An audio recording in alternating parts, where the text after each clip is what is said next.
केंद्रीय अर्थसंकल्प 2026-27 अर्थमंत्री निर्मला सीतारामन यांनी संसदेत सादर केलेल्या या अर्थसंकल्पात विकसित भारतच्या दिशेने मोठे पाऊल उचलले आहे. चला पाहूया मुख्य मुद्दे. 1. भांडवली खर्चात मोठी वाढ. सार्वजनिक भांडवली खर्च कॅपेक्स 12.2 लाख कोटी रुपयांपर्यंत वाढवला आहे. यामुळे इन्फ्रास्ट्रक्चर, रस्ते, रेल्वे आणि बंदरांना चालना मिळेल. 2. आरोग्य क्षेत्रासाठी मोठी सवलत.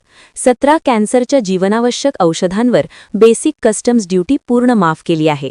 तसेच 7 दुर्मिळ आजारांच्या औषधांसाठी आयात सवलत वाढवली. हे रुग्णांसाठी मोठा दिलासा.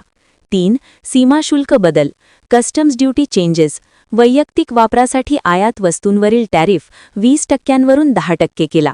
मायक्रोवेव्ह ओव्हनच्या भागांवर, विमान भागांवर, न्यूक्लिअर प्रोजेक्टसाठी आणि सोलार ग्लाससाठी ड्युटी माफ किंवा कमी. निर्यात वाढीसाठी leather, sea food, textile inputs duty free. काही क्षेत्रात उदाहरण अल्कोहोल, स्क्रॅप, काही खनिजात ड्युटी वाढल्याने त्या वस्तू महाग होऊ शकतात. 4. रेल्वे आणि इन्फ्रास्ट्रक्चर. 7 हायस्पीड रेल्वे कॉरिडॉर आणि ईस्ट वेस्ट फ्रेट कॉरिडॉरची घोषणा. रेल्वे सुरक्षितता आणि क्षमता वाढवण्यावर भर. 5. संरक्षण क्षेत्र.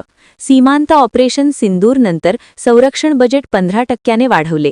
6.81 लाख कोटींवरून 7.85 लाख कोटी रुपयांपर्यंत. 6. उत्पादन आणि एमएसएमई. सेमीकंडक्टर, इलेक्ट्रॉनिक्स, रेअर अर्थ मिनरल्ससाठी नवीन योजना. चॅम्पियन एसएमई आणि मेक इन इंडियाला बळकटी. खादी हतकरगा सशक्त करण्यासाठी महात्मा गांधी ग्राम स्वराज योजना. 7. इतर महत्त्वाचे. नवीन आयकर कायदा 1 एप्रिलपासून लागू होणार.